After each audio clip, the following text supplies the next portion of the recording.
नमस्कार, आप सुन रहे हैं A1 रेडियो, बदलते वक्त की आवाज।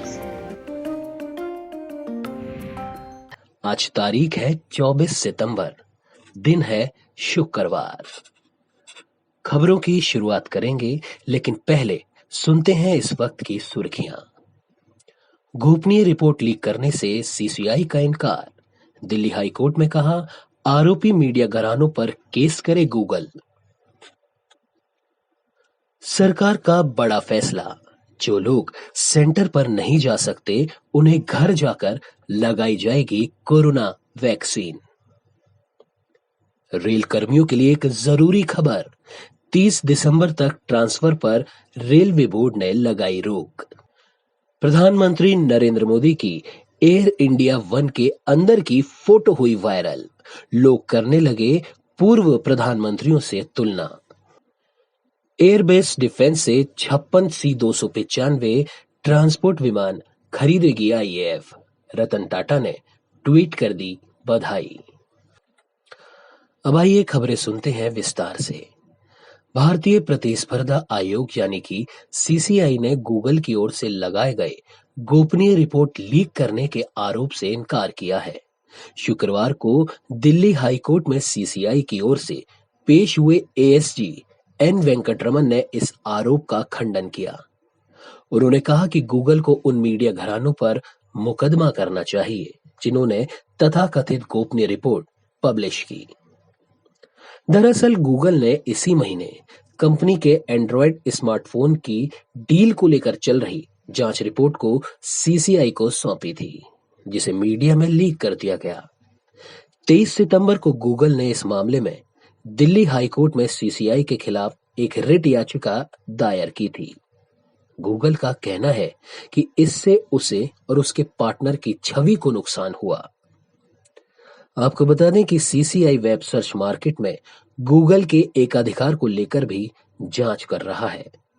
साथ ही सीसीआई के निशाने पर गूगल के स्मार्टफोन ओएस और स्मार्ट टीवी ओएस भी हैं, क्योंकि तमाम कंपनियां एंड्रॉयड ओएस के अलावा एंड्रॉयड टीवी ओएस का भी इस्तेमाल कर रही हैं, जो कि गूगल का ही है। इस मामले में भी गूगल के एकाधिकार को लेकर जांच संभव है।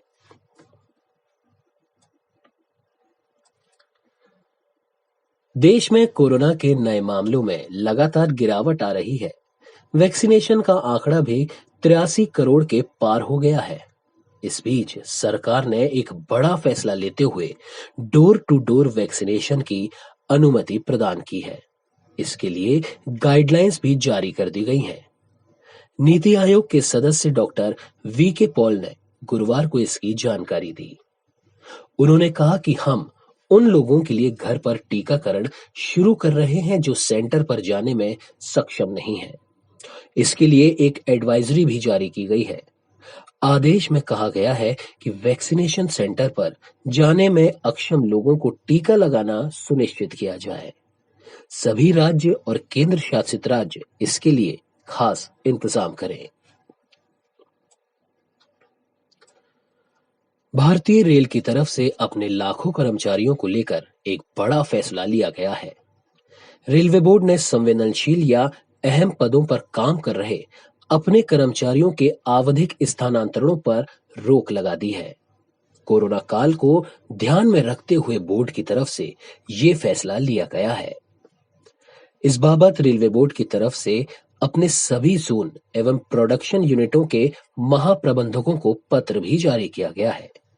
ज्वाइंट डायरेक्टर स्थापना डी जोसेफ की तरफ से जारी आदेश पत्र में कहा गया कि भारतीय रेलवे को सलाह दी गई थी कि संवेदनशील पदों पर काम करने वाले कर्मचारियों के अप्रभावित आवधिक स्थानांतरण आदेशों की समीक्षा की जाए और महामारी कोविड-19 के चलते पैदा मुश्किल हालातों के मद्देनजर 30 सितंबर तक इन्हें लंबित रखा जाए।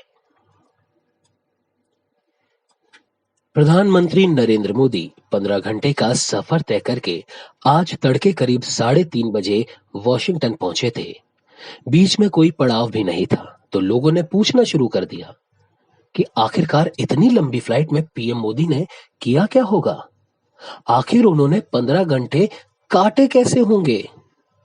तो इन सभी सवालों का जवाब पीएम मोदी ने वॉशिंगटन पहुंचने के साथ ही अपनी एक तस्वीर सोशल मीडिया पर पोस्ट करके दे दिया।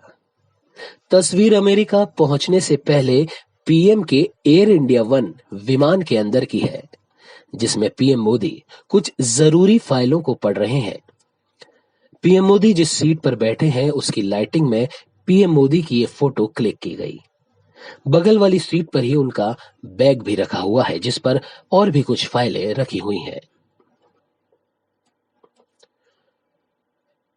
रक्षा मंत्रालय ने 56 C-295 मध्यम परिवहन विमानों की खरीद के लिए स्पेन की एयरबेस डिफेंस एंड स्पेस के साथ 20,000 करोड़ रुपए के अनुबंध पर शुक्रवार को हस्ताक्षर किए। ये विमान भारतीय वायुसेना के एवरो 748 विमानों का स्थान लेंगे। सुरक्षा पर मंत्रिमंडल की एक समिति ने 2 हफ्ते पहले लंबे समय से अटके इस सौदे को मंजूरी दी थी। रक्षा मंत्रालय के प्रवक्ता ए भारत भूषण बाबू ने ट्वीट किया, भारतीय वायुसेना के लिए 56 C-295 परिवहन विमान खरीदने के वास्ते रक्षा मंत्रालय और स्पेन की एयरबेस डिफेंस एंड स्पेस के बीच अनुबंध हुआ है। इस सौदे के तहत अनुबंध पर हस्ताक्षर के 48 महीनों के भीतर एयरबेस डिफेंस एंड स्पेस उड़ान में सक्षम 16 विमानों को सौंपेगी। बाकी के 40 विमानों का निर्माण भारत में ही किया जाएगा।